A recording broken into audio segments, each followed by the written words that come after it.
Thank you for joining us for the National Center for Rural Road Safety's February 28th webinar entitled Transportation Planning in and Near Tribal Communities. Today, we're very excited to have several speakers that are going to talk about a new Federal Highway Administration research study on transportation planning in tribal communities, as well as some speakers from the Mendocino Council of Governments on a trail safety project that they've been doing. I'd also like to thank the NLTAPA Safety Work Group who co-sponsors all of our webinars. Just a few webinar logistics for everyone. Our duration for today's webinar will be an hour and a half. Closed captioning is available and the link is in the chat pod currently. Today's recording for the website will be available within the week on our website. Today's recording of the webinar will be available on our website within a week at ruralsafetycenter.org under our webinar archive dropdown. Today, if you have any questions for the presenters or need to alert myself, Jamie Sullivan, or Dana May about some difficulties that you may be having with our technology, please use our Q&A pod that is available on the right-hand side of your screen. Additionally, in our handout pod on the right-hand side of your screen, all three presentations for today are available for download. At the end of today's webinar, we would ask if you could please complete our questionnaire. The important part about that questionnaire is our last piece, which is what additional topics you would like to have the National Center for Rural Road Safety talk about within these webinars. So we're really looking for your feedback on what would be most useful for you. Additionally, certificates of completion will be available for today's webinar. Those do take a few weeks to get emailed out. When we send those out, we will also provide a form from Montana State University where you can apply for CEUs if you are in need of that extra formal piece for your license. And then you'll return those back to Montana State University. And again, it will take a few weeks for them to be able to provide you with information on that.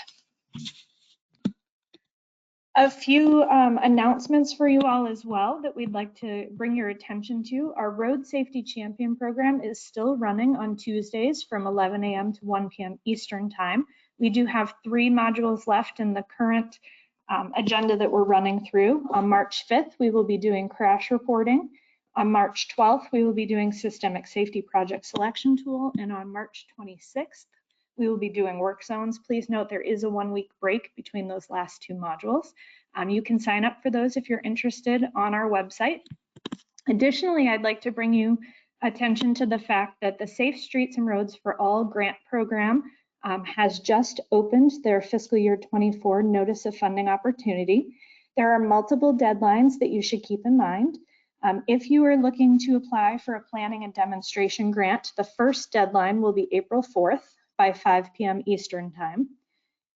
If you are looking to apply for an implementation grant, the only deadline for that is May 16th at 5 p.m. Eastern Time. However, if you're also looking to do a planning and implementation grant, the second deadline would be May 16th on that same day. And the third deadline for a planning and demonstration grant is August 29th at 5 p.m. So please note that there are 3 different deadlines that you can use for the planning and demonstration grants, but only one for the implementation grant.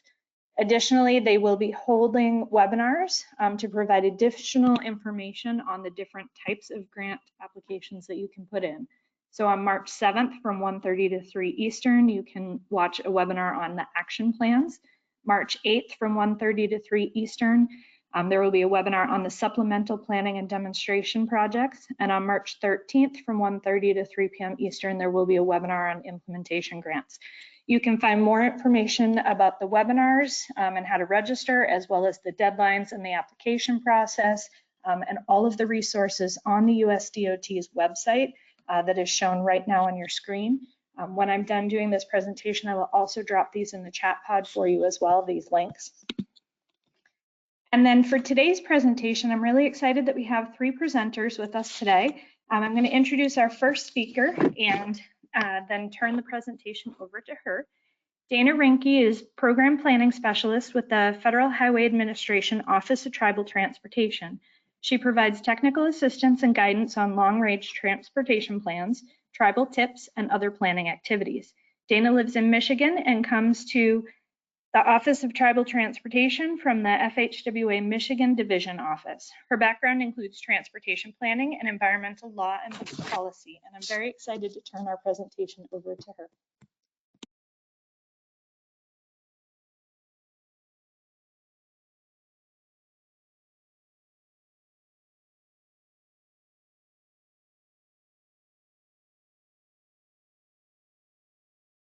Okay, thank you very much.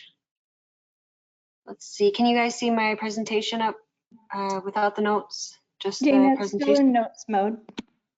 Okay, I'll go ahead and see if I can swap that over again.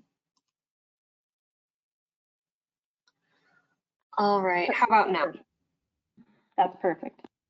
Okay, all right, great. So I'll go ahead and get started because we've got a couple of other wonderful presenters after me. So I appreciate the wonderful introduction and the invitation to present on this topic. I'm very excited about what I'll be talking about today, and I hope you guys have questions, comments. I encourage a lot of dialogue, or I guess you guys will be monitoring the chat for questions, and we can have a moment to talk when I'm done speaking. So good afternoon, everybody, and welcome to this presentation today, which is on transportation planning and tribal communities research studies. So my name is Dana Ranke, and I'm the program planning specialist with the Office of Tribal Transportation, part of FHWA. And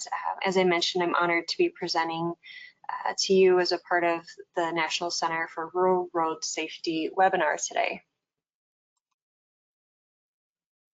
A quick overview of our agenda for today. I'll be sharing with you the research study that's wrapping up after nearly 3 years of collaboration among across US DOT project management team and a technical advisory committee, which is composed of tribal planning staff, the Bureau of Indian Affairs, and other stakeholders, all focused on learning about tribal transportation planning practices. I will touch on the research findings and summarize the challenges of transportation planning as identified by tribes and the potential opportunities for providing resources in the future. It's important to note that the recommendations from the study and the content that I'll be sharing with you all today are not requirements, and they're in no way intended to alter the current or existing work plans that tribes may have. Part of my role as the program planning specialist with OTT is to essentially use this study and the recommendations provided by tribes as a roadmap to delivering the tribal transportation improvement program successfully. So what do I mean by that? I mean that the recommendations that come from the study, which I will get into, are really focused on how FHWA can be a better resource to tribes. And that may make a little bit more sense as I move along in the presentation. But what it doesn't mean is that, you know, the outcome from the study is going to tell tribes or people that work with tribes how to change what they're doing. So it's really geared towards enhancing the federal TTIP program. And the purpose of this research effort is to better understand how tribal transportation professionals integrate planning throughout the entire project development process. So the aim is to work with our tribal partners and to look at this gap and seek, modify, or enhance the recommendations or shared practices, and come away with some practical planning tools, methods, or practices. And what we found from existing studies surveying transportation planners in tribal communities were essentially two main challenges. And one being that existing planning analysis tools do not always align specifically with tribal community context and needs. And the second being that it's not always clear what benefits planning provides to transportation project selection and delivery in tribal communities. So there's somewhat of a disconnect. This is what we found during this study.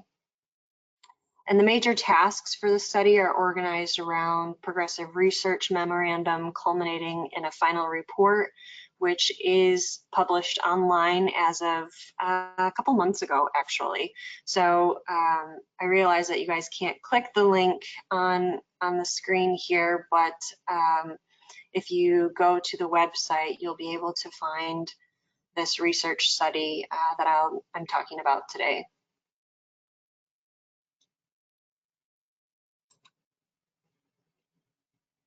And as I mentioned earlier, the study focuses on understanding tribal transportation planning practices and how tribal transportation professionals integrate the elements of planning shown on the screen throughout the project development process. So really making sure that there's a connection between, starting with goals and objectives at, the very beginning, and doing a needs assessment and evaluating existing conditions, and moving through all of the steps here, including a long-range transportation plan to kind of get to eventually putting together a TTIP, which is a fiscally constrained document. So from this, we can modify our strategies to think about how transportation planning leads to efficient and effective projects being implemented. So the study looks at how were tribes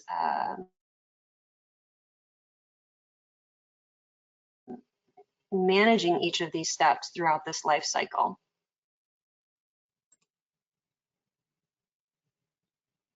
And taking it a step further, the study analyzes the transportation project development life cycle. So again, the planning through design, construction, and maintenance, to better understand what planning analysis tools best serve tribal community needs and to what effect. So in order to accomplish this, we needed to recognize the diversity of population size, geography, and the needs across tribal communities.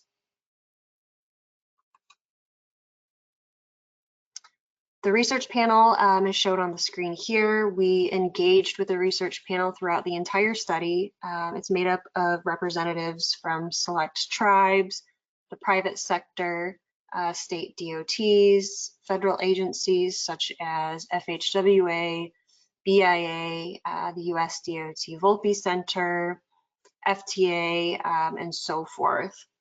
The research panel provided guidance at each step of the way along the study, and reviewed, provide comments, input on processes and products.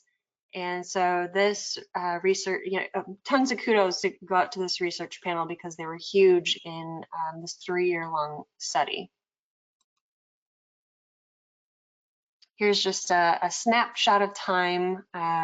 We began the study back in fall of 2020, where we were forming the project management team and the research panel, which we just discussed.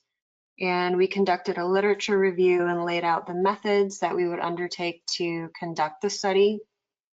And those methods included discussions with federal and state partners involved in tribal transportation planning. And then we planned our approach for holding discussions with the select tribes about the transportation planning experiences right around 2022.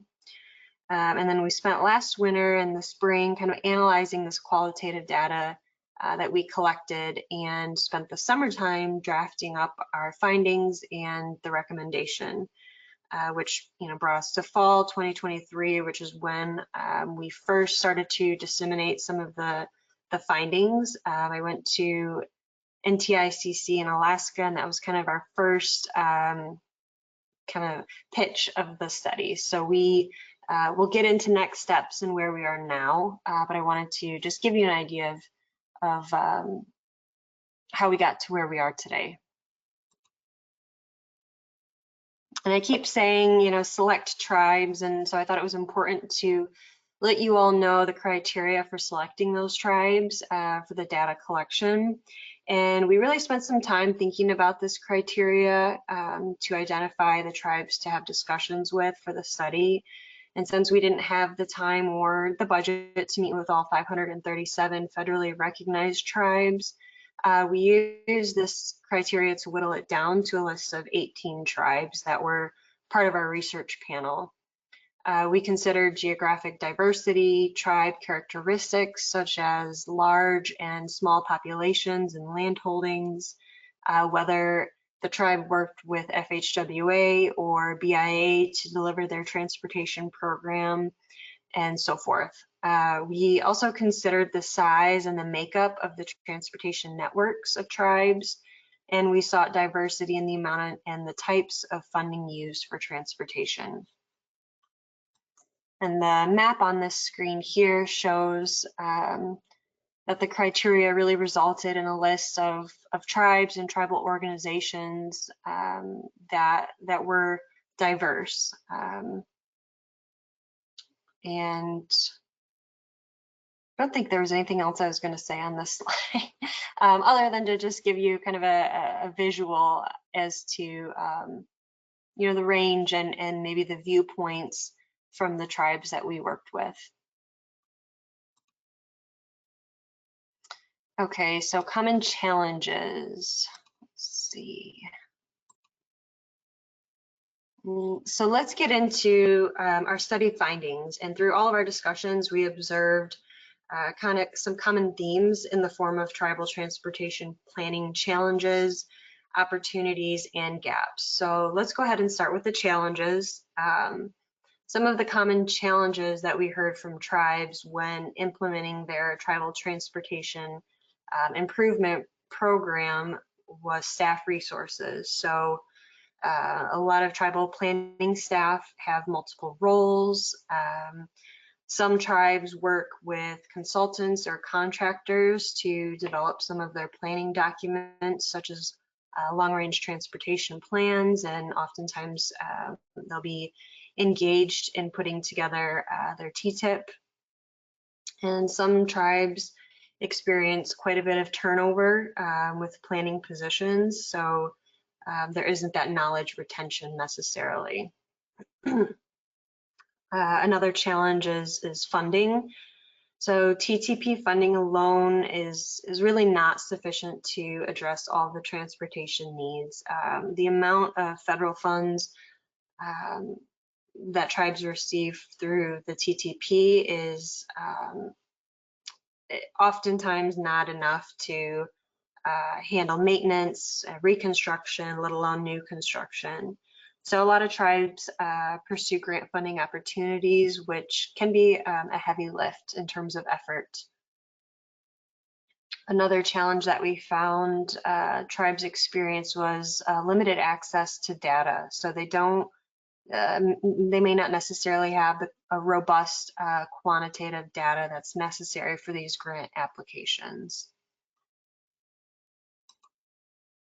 And when we hop over into some of the common opportunities, I'll just click through here. Here we go.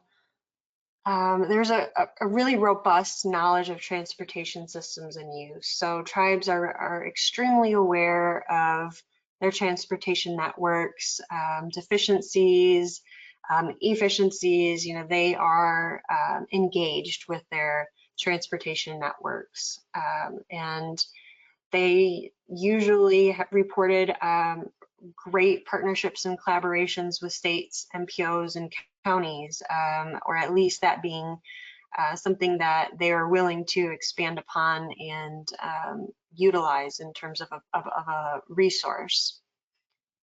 And for community and member engagement, that was another strength or common opportunity, since tribes are really focused on having community-centered events to engage members in transportation planning. So these were some of the opportunities compared against the challenges, brings us to some of the gaps that we found in this study. And I think we got 6 boxes here, so I'll click through them. So during those conversations with the research panel and part of the research panel being the select tribes that I mentioned, these were the gaps that we found in delivering the TTIP. And translating knowledge of transportation systems for funding opportunities is one of the gaps. Using the partnerships and collaboration to increase funding opportunities is a gap. And when I say gap, I mean basically this could be an area where FHWA could come in and potentially provide some resources, which we'll get into when we talk about recommendations from the study. So another gap being making meaningful transportation planning more implementable with the limited staff resources, taking advantage of some of the member and community engagement to increase awareness of the transportation needs. So we're really looking at those challenges and those opportunities and how can we fill the gap and address the need. Another being making identifying funding opportunities and pursuing grant opportunities. How can that be more accessible to tribes? Whether that's database systems or just information from a newsletter, things like that.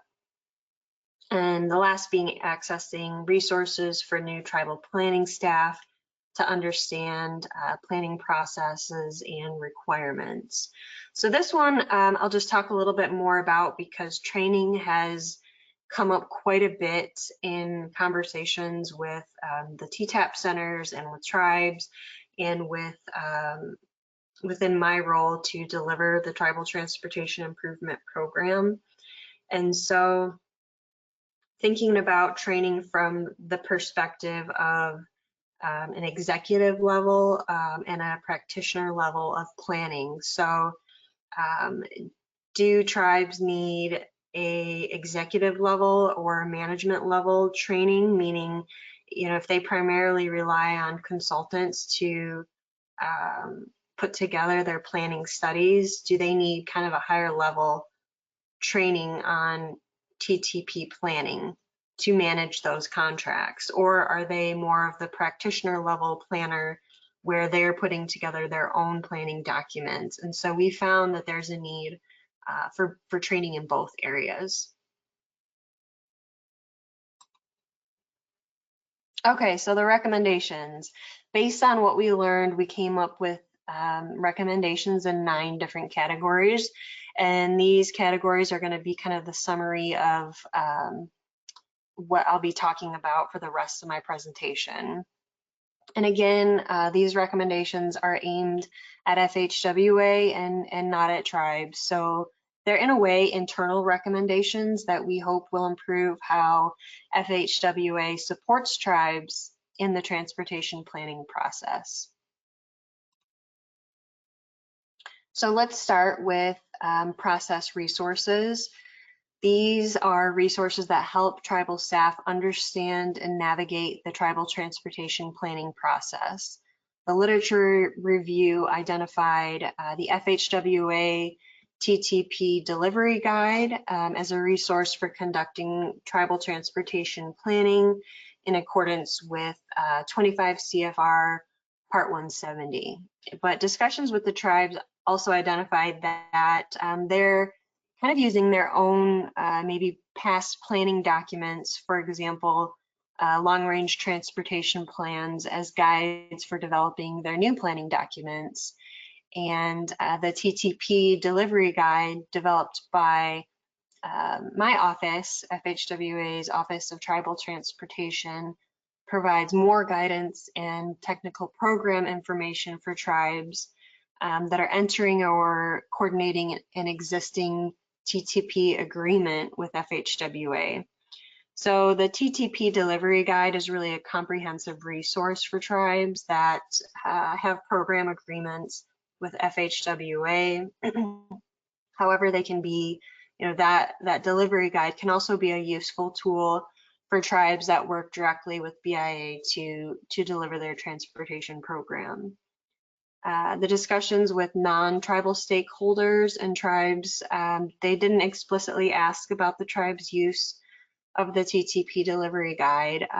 However, none of the tribes mentioned it as a resource that they used to inform their transportation planning process. So some tribes explained when they're developing their new planning documents that they refer to, again, to the prior planning documents as templates. And this kind of provides some continuity among the plans, but it really limits opportunities to expand and grow from there. So what you're looking at on the screen is the available tools, which I talked about, and then the recommendations, which are, from looking at those opportunities and those challenges and the gaps, how can these recommendations address some of those gaps? And that's where, implementing the recommendations from the study kind of falls into my purview. So some of the things that you see listed on, the bullets for the recommendations are kind of in a way my to-do list, and there's quite a few. So moving on to training, we talked a little bit about that during the gaps, but I'll highlight some more information here. We identified 3 sources of training for the tribal transportation planning. The first being FHWA's tribal transportation planning modules, which are free. They're online now. They've been around since, I think, 2009. It's a series of 12 written documents that provide training on various aspects of tribal transportation planning, such as financial planning and project prioritization. As I said, they were developed between 2009 and 2015, so they're definitely showing their age a bit. And the tribes that we met with didn't really bring them up as a resource for training. So the next are the FHWA TTAP centers, or Tribal Technical Assistance Program, which oftentimes partner with universities in the different BIA regions. So the TTAP centers received quite a bit of additional funding under the bipartisan infrastructure law. So they're kind of getting us some new momentum, some new traction. So just keep an eye out for that in your area. But the TTAP centers often offer information and online training courses for local agencies and for tribes. The TTAP centers also plan to deliver live trainings in the future now that we're, kind of completely out of COVID. And the technical advisory committees, which include tribal representatives from local tribes by region, are helping to inform these training opportunities. So really looking at geographic needs and the context of what tribes need in that specific area. For example, climate resiliency planning and what impacts for adaptation and mitigation are relevant to tribes in a specific area. And finally, tribal organizations that offer training opportunities, such as the Center for Tribal Transportation and the National Indian Justice Center. But we'll move on because the training is, as I said, one of the top priorities from FHWA. So now onto peer learning, which we learned was a huge way that tribal transportation planning staff learn about how to conduct their transportation planning program. FHWA produced a series of case studies between 2009 and 2013 that featured tribes' experiences with collaboration, consultation, and partnership in transportation planning, as well as a case study with state MPOs and tribal coordination, again, relevant to transportation planning. The tribes that we met with also shared that a lot of their learning comes from regional and national conferences and summits, which are, can oftentimes be organized by intertribal organizations or task force.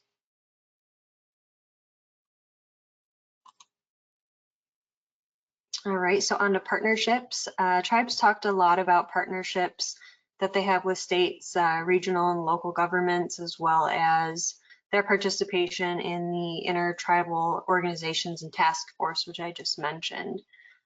Tribes coordinate with state DOTs and MPOs and other regional entities and county and local governments on transportation projects where tribal lands and other governmental jurisdiction areas overlap. So in some cases, tribes are represented on state and regional boards or committees and have official roles for providing input into those agencies' investments and even policy decisions. So tribes that are members of those kind of intertribal organizations and task force said that those are great areas for and opportunities for sharing ideas and resources and advice on various transportation topics.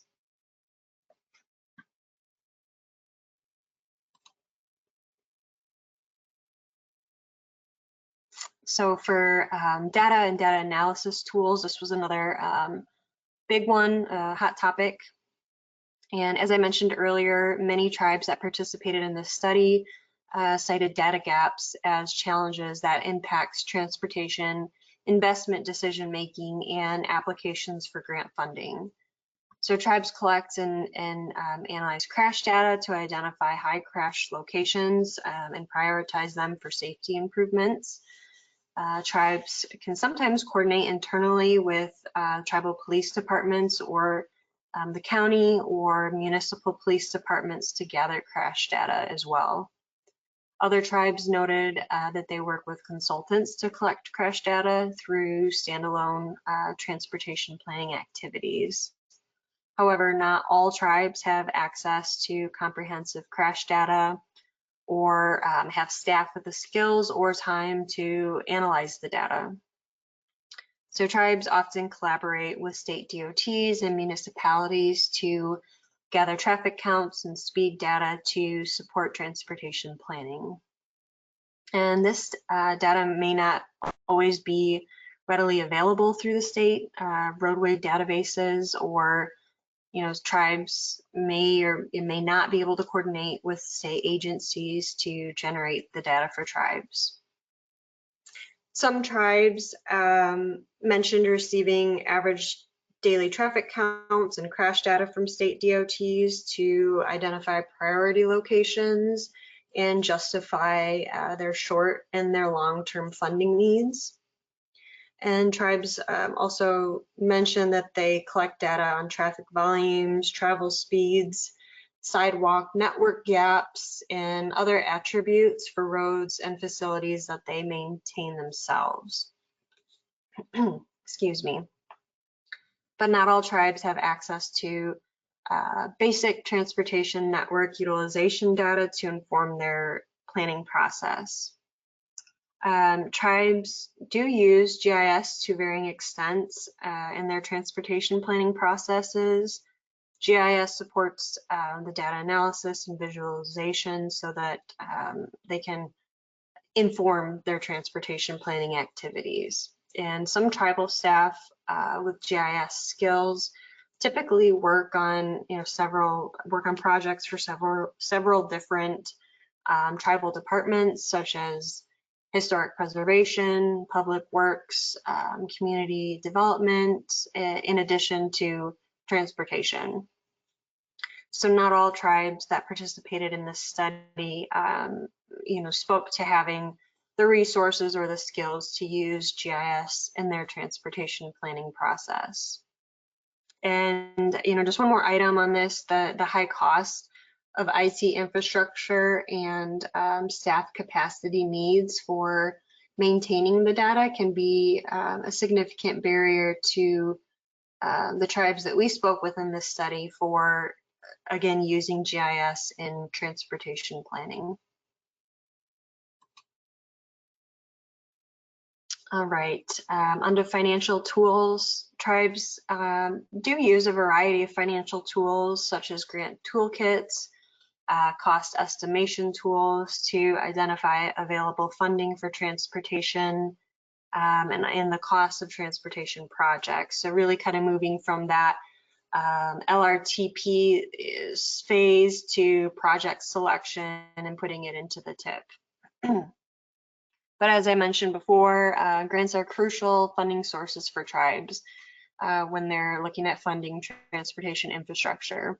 Nearly all of the tribes that we spoke with have applied for and or received grants for transportation planning and project implementation.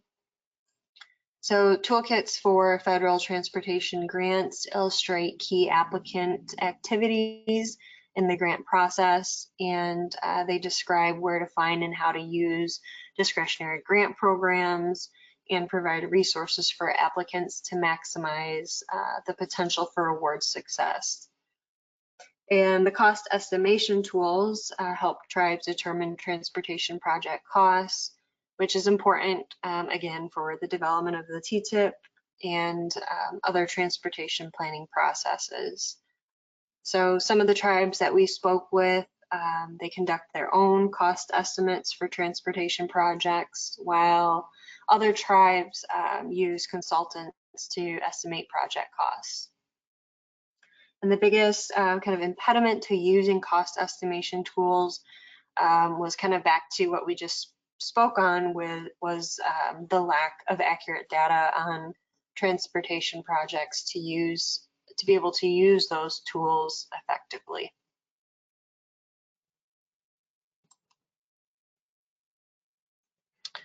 All right, plan development tools. Tribes that participated in this study reported using a variety of transportation planning tools in their planning process. Some of you may be aware that we offer a Microsoft Access TTIP template on our website, along with a user guide and a demonstration video for tribes. Again, that work, it's geared more towards being a resources for tribes that work with FHWA, but BIA tribes are also more than welcome to use that template. So the tribes that we spoke with didn't actually even mention the TTIP template or the resources, which suggests they may not be aware of them or their updated versions. And for long-range transportation plans, some tribes that we spoke with shared that the LRTP is a valuable tool to identifying and prioritizing projects, and also to communicate the tribe's transportation vision and objectives to the public and their partners. So tribes develop their LRTPs oftentimes with in-house staff, with contractor support or with assistance from FHWA or BIA. At this time, FHWA and BIA, we don't provide an LRTP template to tribes. However, the FHWA TTP delivery guide, which I talked about a little while ago, it does walk users through the LRTP development process step by step. So some tribes still hire contractors that offer LRTP templates. However, some of the tribes that participated in this study reported developing supplemental transportation plans to focus on specific things. So for example, road safety audits, bike and ped plans were common. And for some of these tribes, these plans were standalone products, while others would oftentimes incorporate them as a large or kind of dedicated section within their LRTP.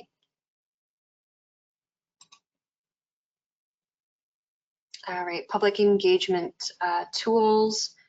Tribes that we spoke with discussed how surveys and interactive public engagement activities do help staff to better understand what is important to community members, including priority areas for improvement and transportation or more mobility needs.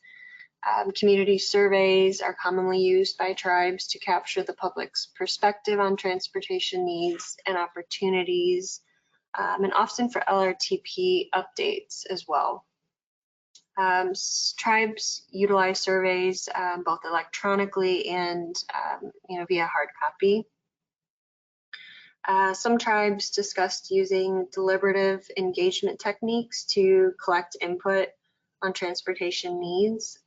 And one tribe even organized an interactive activity to identify and prioritize transportation projects as part of their LRTP development. And the tribe essentially developed an online map and invited the public to identify and comment on areas where they felt there were transportation issues. The tribe also asked the community members to allocate a representative amount of limited funding to potential projects to kind of gauge the community's priorities.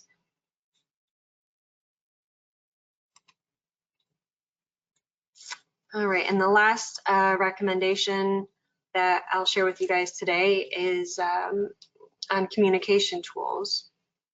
So tribes that we spoke with used a variety of communication tools, which include traditional media like newspaper, mailed newsletters, as well as storyboards, emails, or social media. And some tribes that we spoke with use storyboards to describe their vision and goals for planning documents like the LRTP. One tribe mentioned using ArcGIS story maps to convey the context of their transportation network to their community, and then use storyboards to demonstrate how the tribal history and culture and native language are incorporated into their planning process. For some tribes, social media proved to be very useful, especially during COVID. One tribe described challenges with in-person participation at public meetings since the pandemic, which we could all relate to. And to address this gap, the tribe used social media to share their information and develop LRTP and their transportation projects. So where do we go from here? As I mentioned, we wrapped up the final report and incorporated research panel feedback. I'm happy to share the link to the final report in the chat when I'm done sharing my screen. And we're currently in this kind of post-final report. So disseminating the findings like I'm doing today with you all, and then implementing all of those recommendations, which are a lot. So what does that look like? For me is kind of identifying what's feasible, what we have funds for internally, and kind of putting it into a work plan and figuring out how to prioritize some of those recommendations in terms of the most beneficial of a higher impact with a lower cost, and kind of finding that sweet spot for implementing the recommendations. So that is all I have for you guys today. My contact information is on the screen, again, along with the link to the study, and I will welcome any questions that you guys have. Perfect. Thank you so much, Dana. If we have any questions, please put those over in the Q&A pod on the right-hand side. Additionally, as Dana was talking through some of those resources that exist, I was putting those in the chat pod as quickly as I could, so hopefully some of those will be relevant to everyone as well. Dana, we do have one question that's come in so far for you. Okay. And that is, let's see. Bear with me, it's a little bit long. Great information. So there are actually a few questions here. I'll ask them one at a time to make it easier. The first question is, did the study differentiate levels of needs and identify trends between those tribes that are sufficiently funded, such as have gaming operations and other for-profit businesses, compared to those that don't maintain other businesses? Yeah, that's a good question. I think it kind of goes back to, when we were selecting the tribes that we were working with, and really having those varying levels of perspective. So, we didn't have a lot of engagement and representation from Navajo so to speak, which is a very large, the largest tribe. So we did have tribes from Alaska, which are very, quite a bit smaller. And so I wouldn't say that the report itself necessarily, distinguishes those needs based on those specific contexts, but it was definitely considered early on during the development of the study for, what kind of input are we going to get in terms of tribal engagement. So I do feel that the end document and the study that's available online really does a good job of capturing those varying levels and varying degrees of differences, I guess, between the tribes. The next question is, did the study determine that each tribe had different needs, or were there shared similarities among tribes, perhaps with similar knowledge and skills?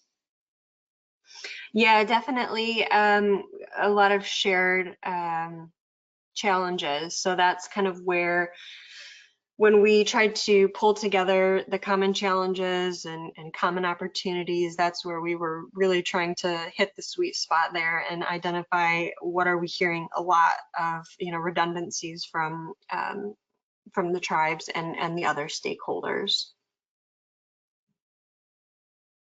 And the another question is, did the study strongly recommend designating a planning consultant or training for the tribes? And were tribes open toward moving to self-sufficiency?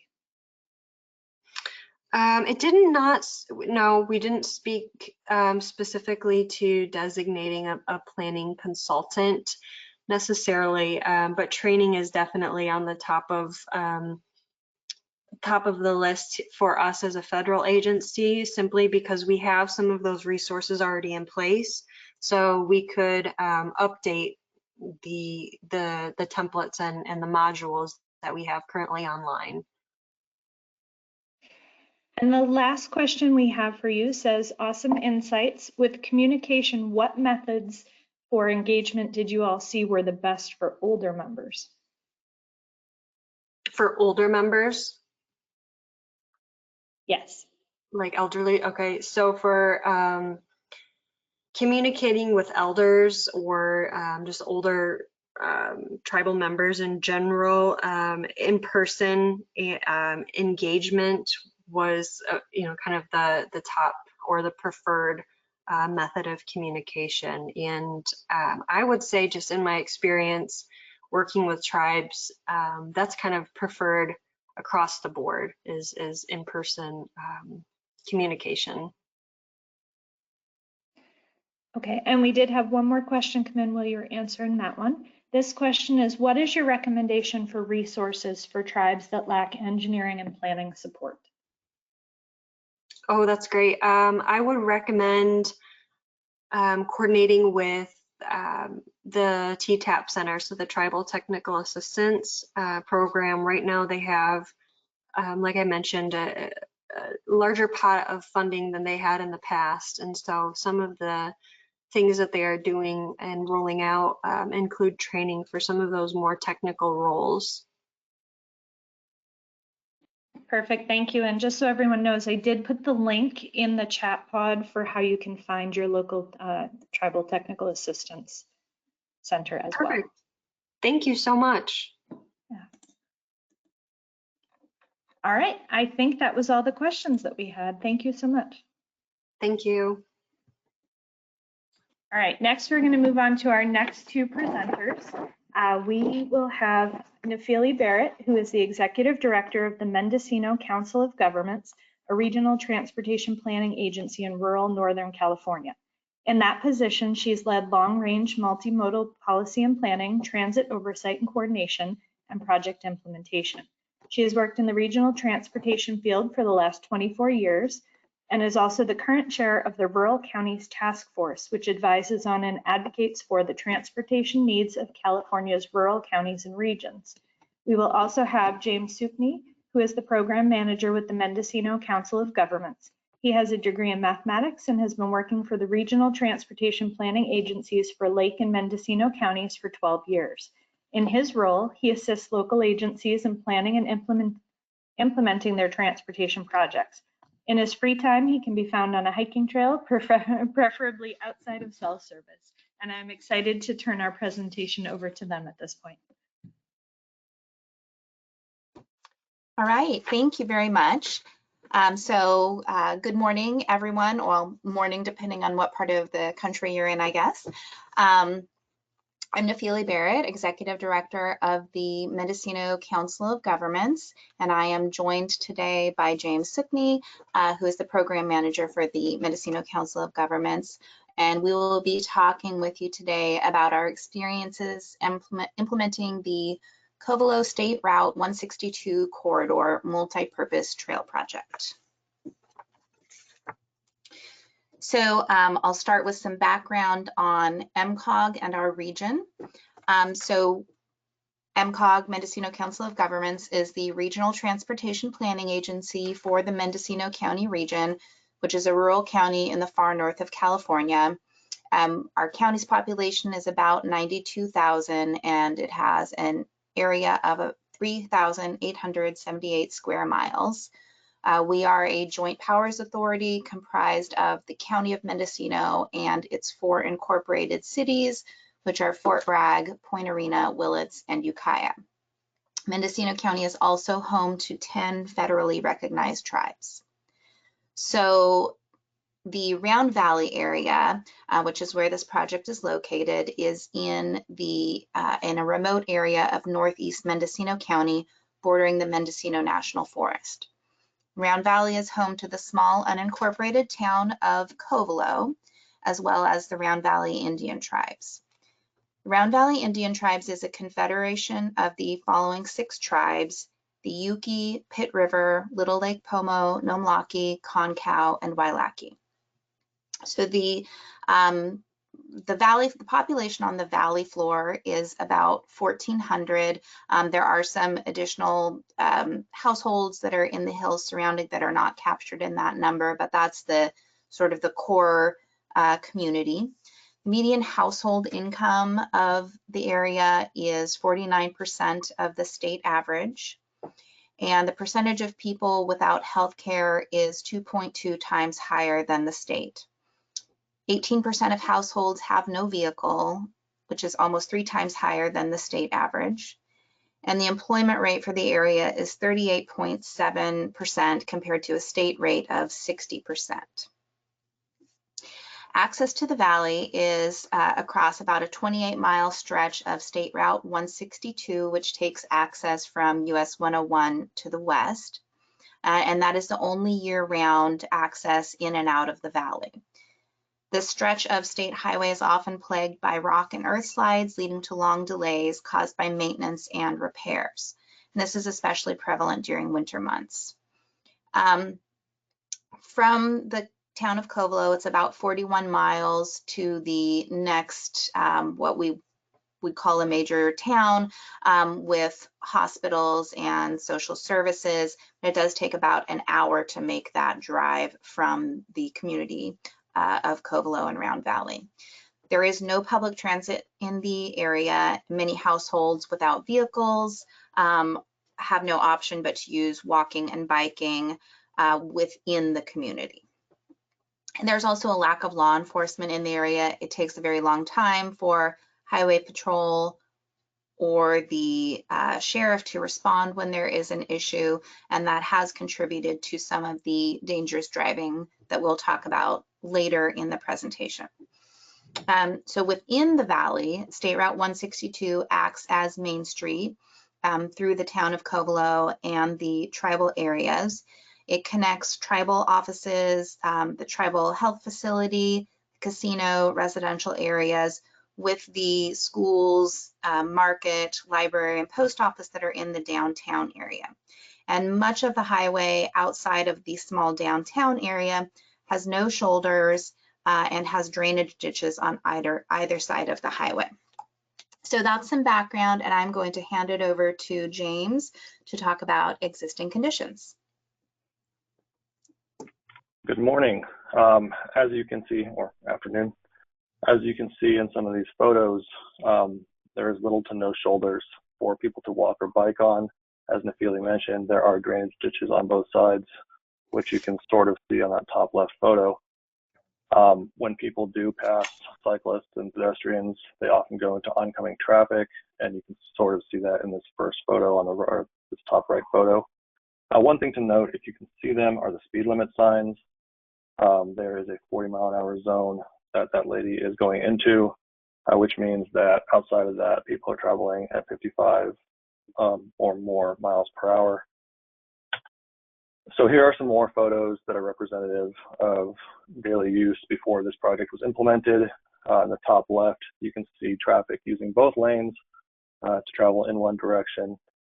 In the bottom photo, you can see the same thing as they make some room for this mother pushing her baby in a stroller.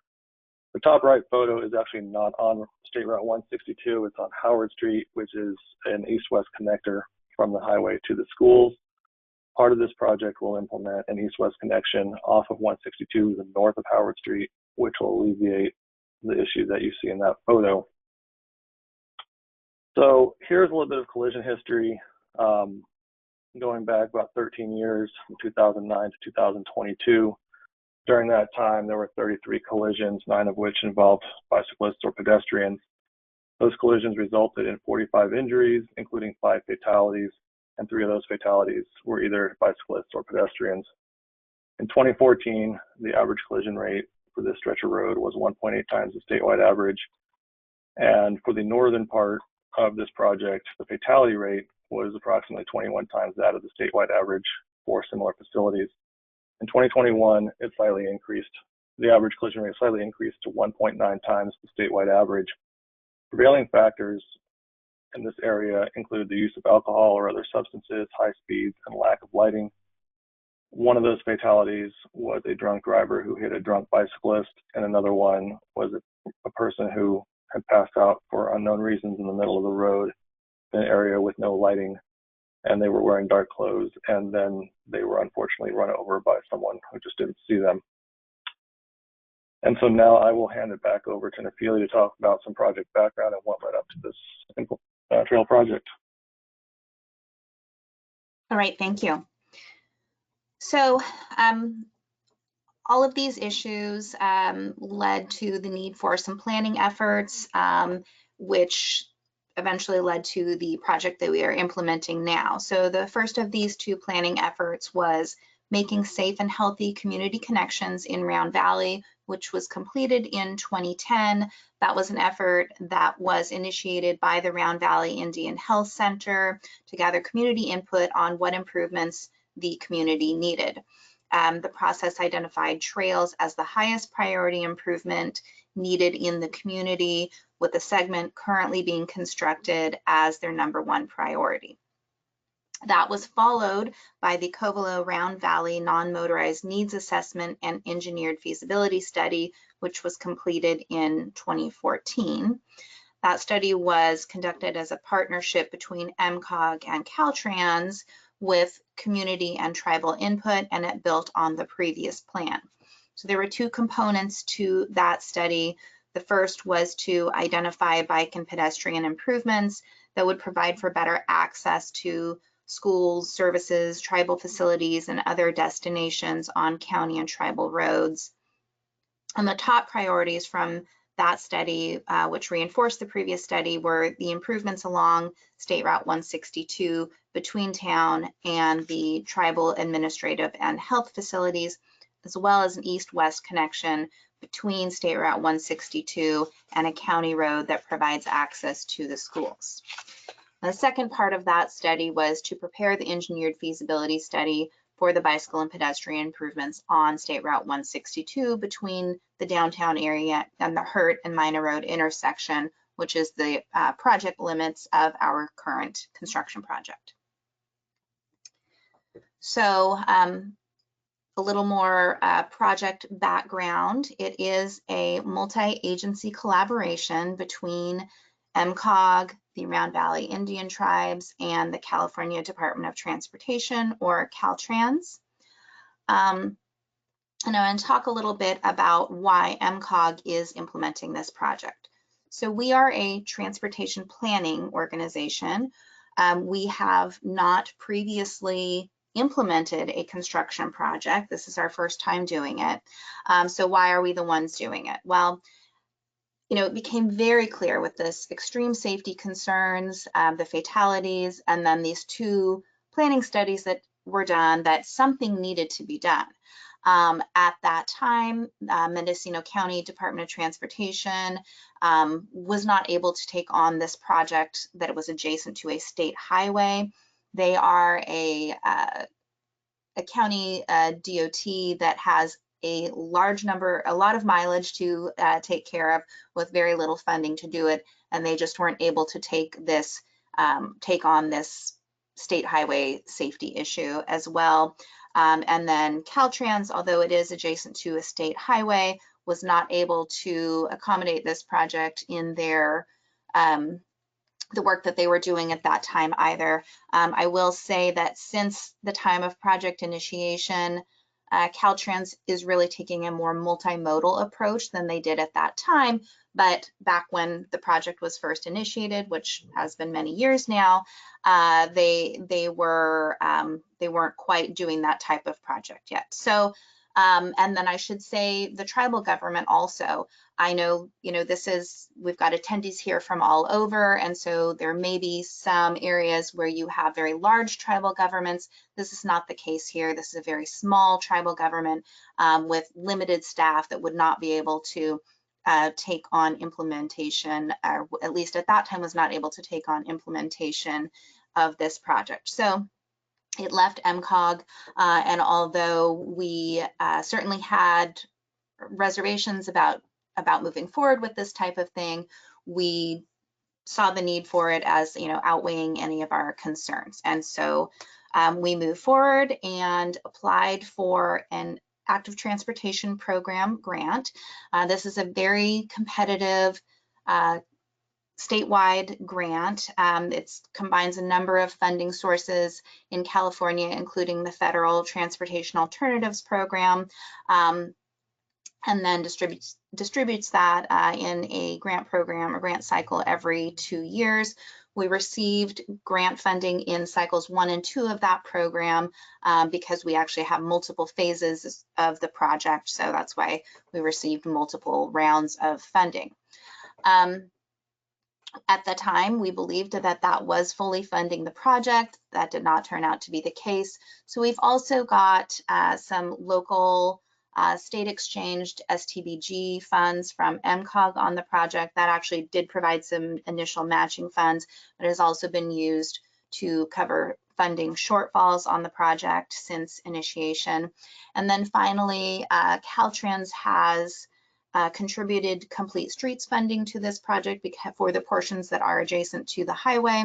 And that has really contributed significantly and made the project possible. So those are the various funding sources that we have on this. And I should say the Complete Streets program, that is part of their state highway operation and protection program. It's a portion of that intended for active types of transportation improvements. So that's everything on the project so far.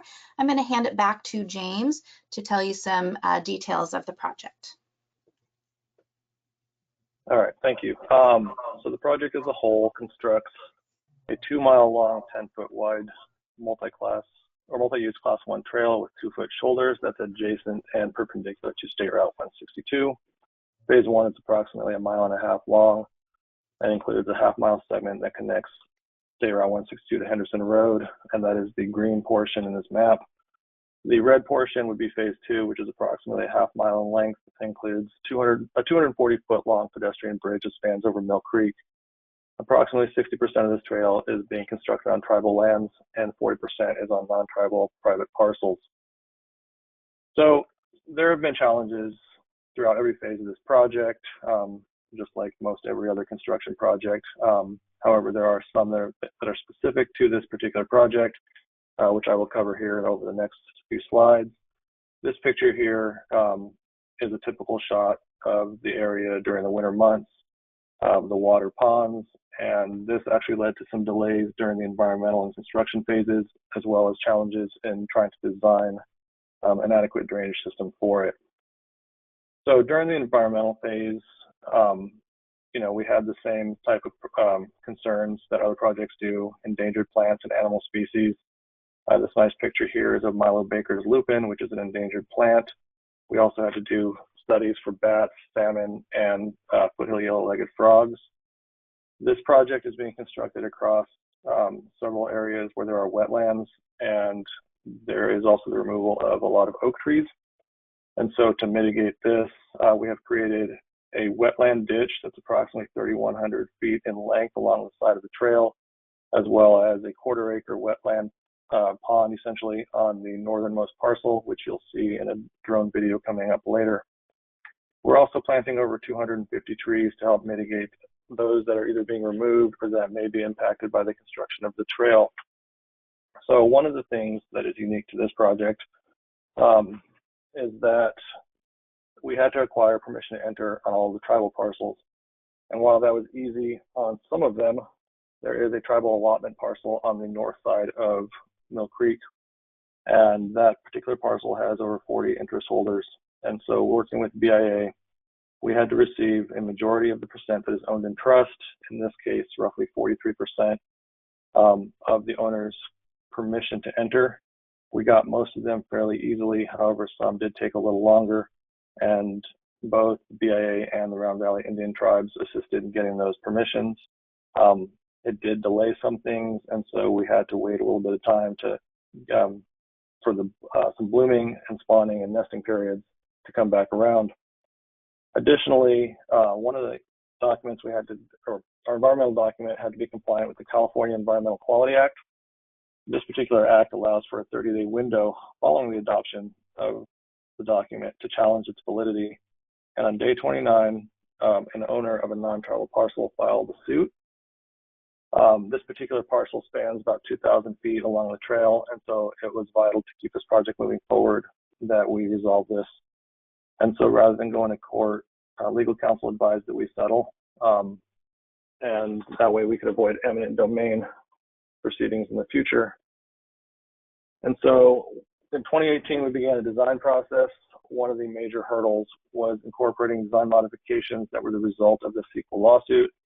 The primary issue with that particular property owner were drainage issues. The picture that you saw a couple slides ago was actually on that parcel. And so this resulted in a substantially larger than originally planned for culvert system. We had several rounds of design modifications, and so it took a little bit of time, or extra time, and then also significantly increased the cost. But it did avoid eminent domain, which could have taken even longer. We also had to work around known cultural tribal areas, two of which were easy to avoid, and then two of which we had to modify our designs. One was an area where we were going to place filter fabric over the existing ground and then lay the asphalt trail on top of that. That would eventually change during the construction phase, and it's actually that picture on the left of those concrete slabs. Another area is along the perimeter of their cemetery. When we originally planned this, or planned the design, we worked with the tribe to avoid known grave sites, as well as avoid the nice large oak trees that are on the perimeter. And so we came up with an alignment that worked for them, it worked for us, and it also worked for Caltrans by keeping the trail as far away from the roadway as possible. We also had an issue with an unknown utility. There is a sewer line that runs parallel to the highway, and it goes under Mill Creek. We got some information from Indian Health Services when we originally designed this, and based on that data and data from the tribe's water department, the design team proposed an alignment of the bridge that we felt avoided this. However, towards the end of the design process, we had more conversations with Indian Health Services. They told us they were not sure of the data they gave us originally. And so in an effort to avoid more delays and minimize risk, the solution that we came up with was to add a line item to the bid sheet for the contractor to locate the sewer line. And then we also added a bid alternative that would move the entire bridge and the approaches to it 15 feet to the west then that would be dependent on the location of the line.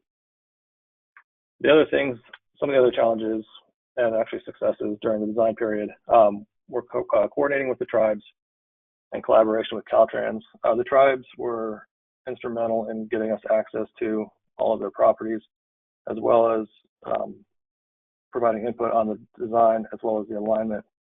And then with Caltrans, you know, the whole point of this, or the end goal of this, is to give this trail over to Caltrans, and they will own and maintain it.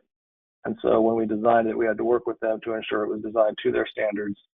And if there were any exceptions, then we had to do some design modifications that were adequate for them. And so concurrent with the design phase was the right-of-way phase. Caltrans has an expectation when local agencies do projects that are adjacent to their system, that the local agency would purchase the necessary right-of-way, and then when everything is all said and done and wrapped up, they would transfer it all over to Caltrans. That was our intent originally. However, during the lawsuit, we learned that due to the rules of our JPA, we are not allowed to own property. And so we worked closely with Caltrans to come up with a way to work around this problem. The only issue was that it took a year for us to get to that workable solution.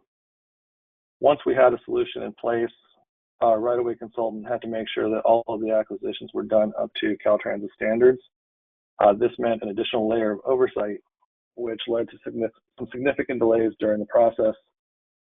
The other thing that took place, or the other issue that took place during the right-of-way phase, was acquiring all of the consent of ownership for the allotment parcel. Similar to the environmental phase, you know, it's pretty much the same form. However, this time it took a lot longer. Rather than taking several months, it took nearly 2 years for us to get all of the signatures that we needed in order to get access to that property. But we also had the assistance of the tribes, and so eventually we were successful.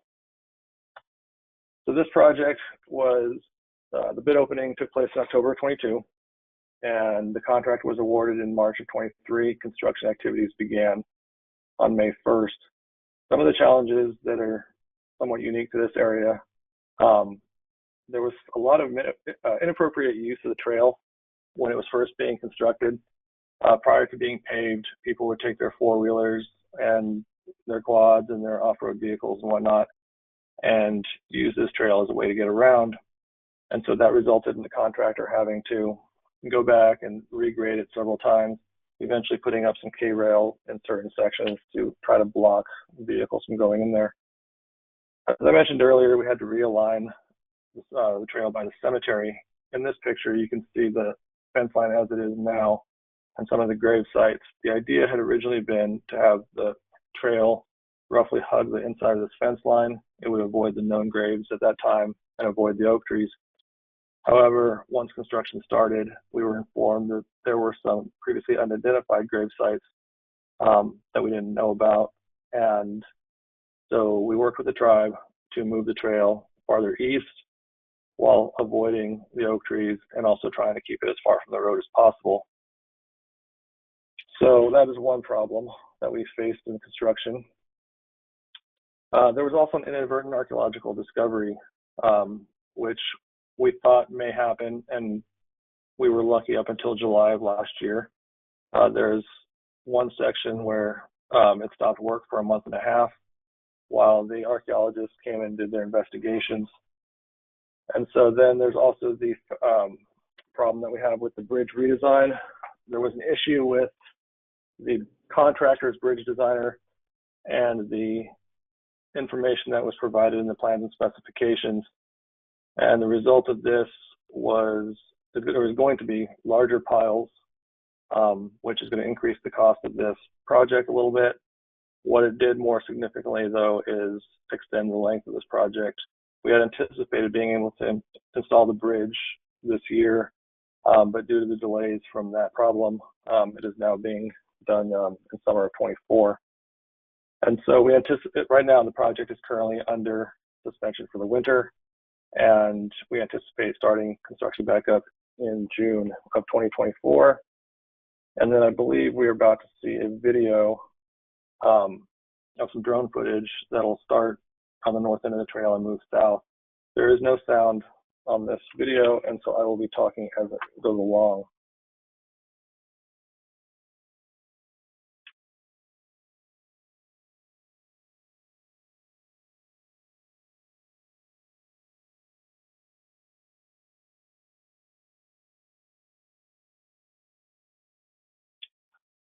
So this is the northern terminus. There's that quarter-acre wetland mitigation area that I was mentioning, which is currently under 2 feet of water. We can go ahead and play when you're ready.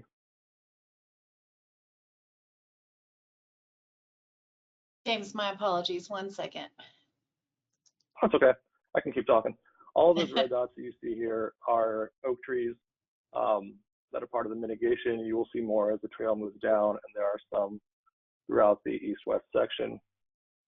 You can sort of see on the northern part, or the top part of this little still, there is what looks like 4 boulders. That is a seating area, and there are, I believe, 6 of those throughout the length of this project. All right, now I'll wait.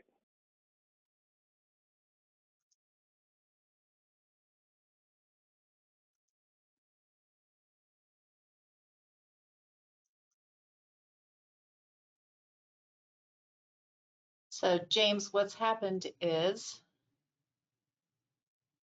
it has disappeared from my screen and I can't get to the play button. So very sorry, 1 second after all of our practicing.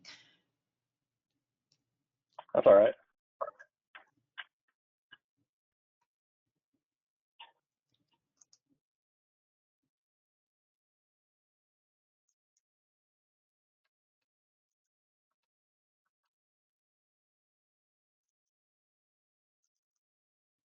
James, while we're waiting for her to figure that out, I'm going to ask you one of the questions Yep. that's come in so far. Go for it.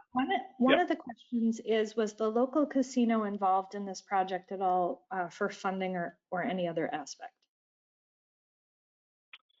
Not for funding, no. So the casino is run by the tribe. So the tribe as a whole they've been a partner since the beginning. But in terms of providing funding, no. It has been funded through the Active Transportation Program, some local funds from MCOG, and then some funds from Caltrans. So one of the things that the tribe will do, though, and I'm not sure where they'll get the funding for it, whether it's the casino or a different pot, but they will be maintaining the east-west section of the trail, since that is off of the state highway system. I'll add on to that answer. You know, it is a casino, but you know, it's not one of the large high volume casinos that are in some places. It's a pretty small, low volume casino because Round Valley, it's not a major destination for anyone. So although I don't know what their revenue is certainly, but it's not likely that it would be, able to fund major projects.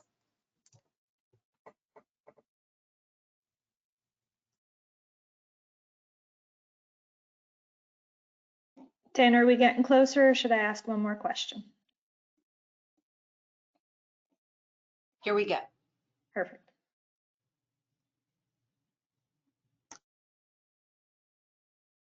All right, so as we move south, there's the pretty pond that we have. And right here, you will see the tribal headquarters. This goes to the parking lot there. Coming up farther south is Mill Creek. There will be a bridge there, and the trail will continue over the bridge and along the side of the cemetery, which is just to the south. Catty corner from the cemetery on the southeast side of this intersection is Tribal Health. Here you'll see a lot more of the oak trees that were planted there. Throughout the project, there are some rigid steel bollards that were installed. This took several years of negotiation with Caltrans because they do not like fixed objects on their facilities. However, based on the way that people were starting to use it before it was even done, they determined that it would be vital to try to keep vehicles off of that. So as we move south, this is the parcel right here on the right, where there's a lot of drainage problems, specifically on the southeast piece right here by the fence. Here is the casino and their gas station that is just north of the east-west section. The trail will go over this little green strip here through the parking lot right next to the gas pumps and then across. You'll see two seating areas right here that it's on the eastern terminus of the east-west section. Unfortunately, I don't have any footage of that piece. As we move south, you can sort of see a project that was just implemented by Caltrans. There are some traffic calming measures that is funded from the Complete Streets program, and it's a nice complement to the project that we're doing. And so I think that's all we've got for this. So let me wrap up what I've got here. There we go. These are just 4 shots of the east-west section since I didn't have any drone footage of it. The top left is where it connects to the north-south piece. Heading west, you'll see a seating area right there with the boulders. Below that, there is some more of the oak trees along it. Eventually, they will grow and provide shade, which will be nice because it gets hot and sunny on the valley floor. And then on the bottom left is where it connects back into Henderson Lane. And so now I'll turn it back to Nafili, and she'll go over some of the lessons learned from this project. All right, thank you. So lessons learned during implementation of our first ever construction project. I think our biggest lesson or our biggest message that we would want to share with other people doing something similar is that relationships are key. So establishing a relationship and maintaining a relationship with the tribal council as well as tribal staff, with Caltrans, the State Department of Transportation, and with other key stakeholders as well, including the County Department of Transportation, which really helped us, gave us a lot of guidance in terms of implementing a construction project. So without those relationships, we would not have been able to navigate through these various challenges that we've just finished talking with you about. We wouldn't have been able to implement the right-of-way phase at all if it weren't for our relationship with Caltrans and them being willing to take on a different role than they had been expecting in that right-of-way process. If we didn't have a relationship with the tribal council and the tribal government, we wouldn't have been able to reach out to the various property owners. We wouldn't have been able to have access to the lands that we needed to, and we wouldn't have been able to implement this at all. One of the things the tribal council did was that, Caltrans required us to have a maintenance agreement in place prior to moving forward, and tribal council, because they've wanted this safety issue addressed, and so they were willing to enter into an agreement for maintenance. So those relationships have been key. We've had, during sort of peak construction, we've had weekly project development team meetings with our major stakeholders and involved organizations that have been so helpful to keep things moving. So next up, in spite of how great your relationships might be, the reality is that multi-agency coordination can slow things down. It's just a matter of having multiple people review it. Sometimes in those larger organizations like Caltrans, you have multiple divisions within an organization reviewing things and commenting. And so it just really can add to the time as well as the sometimes the budget, but it's something that's important to plan for when you do have a collaborative project like this. So next up, and these next two things kind of go hand in hand, but understanding the regulatory and partner agency requirements prior to developing your project timeline. Certainly some of these things as an agency unexperienced with implementing a construction project, we didn't plan for some of these timelines. We didn't plan for some of the additional review timelines, and then things came up that we just weren't anticipating. But if we had a better understanding, if we had talked through some of those things more ahead of time, we might have been able to build them into our timeline and budget a little better, and it would have avoided some of the challenges that came up during construction. Certainly the right-of-way issues, some of the right-of-way issues that we faced, and the Caltrans requirements for their role in right-of-way. So the next lesson learned is don't underestimate the time things will take and what they will cost. So we did have what we thought was a solid budget plan going into this at the time of project initiation, because we had that engineered feasibility study. Unfortunately, there were certain things that budget did not account for. So we didn't account for the costs associated with long-term mitigation monitoring, for instance, or the archaeological monitoring, which is part of the project. Fortunately, because of those relationships, Caltrans stepped up and was providing the archaeological monitoring on this. And because of the contribution funding we've had from the state, we're able to fund some of those unanticipated costs. But just really kind of plan for the worst when you're thinking about your budget, and then plan for the worst and hope for the best. Certainly you'll be in a better place when you start out.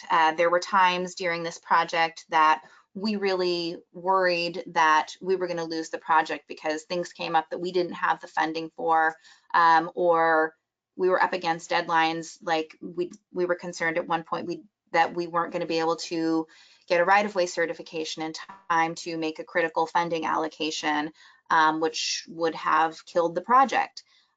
We were able to meet those requirements and get the funding and keep moving forward. But you know, if we had better estimated some of those things initially, I wouldn't have lost so many nights of sleep over this project.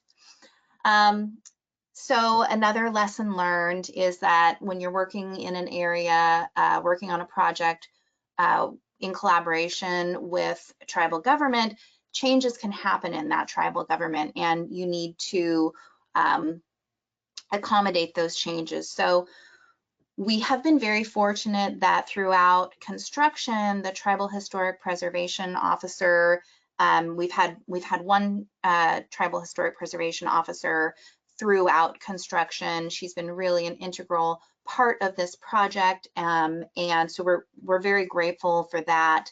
But there have been other staff changes, particularly with the right-of-way and some of the other staff that we've been working with, and as well as changes in tribal council. So when those changes happen, it's been really critical to make sure we're going to those tribal council meetings, making sure that everyone's on the same page, that new council members, new staff, that they are fully informed about the project, and that everyone is on the same page so that we can keep those relationships intact and keep the project moving forward. And then finally, my last message is that if we can do this, anyone can. So like I said, we are a planning agency. We certainly were not well equipped to implement a construction project, but we did it. We did it, or we are doing it. We believe that we will be able to deliver this project within our schedule and within the available funding that we now have. So it's taken a lot of help from our partners on this project, but we were able to do it. And throughout this, we've asked ourselves sometimes when we've been facing these challenges, why did we get ourselves into this? But the answer is that at the end of the day, we know that this will save lives. And so it's been absolutely worth all of the challenges that we've faced. So if anyone's thinking about implementing this type of project, I would say learn from our mistakes and challenges, and don't be afraid to take this on if it's something that's really going to bring an important benefit to a community, a tribal community, and to the users of the facility. So, and that's it. And Here is our contact information if there are any questions, and we're happy to answer questions now as well. Perfect. Thank you guys so much. We do have several questions that came in for you, but unfortunately we've hit the ending of our webinar. So what I am going to do is I did copy them all down, and I am going to send them to James and Nefeli by email to get their responses to those and send them out to the people who did ask those questions. Those lessons learned were fantastic, and I hope that everyone can take those forward and really use them on their own projects. And again, all of the information that Dana provided, some of the resources, those links have been added to the chat pod. And you can also go ahead and download the handouts out of the handout pod. So thank you so much. Thank you to Dana, Nefeli, and James for their presentations. And again, take some time, please, to fill out that survey and let us know what additional topics you'd like to hear from some of these webinars. Thank you for joining us today.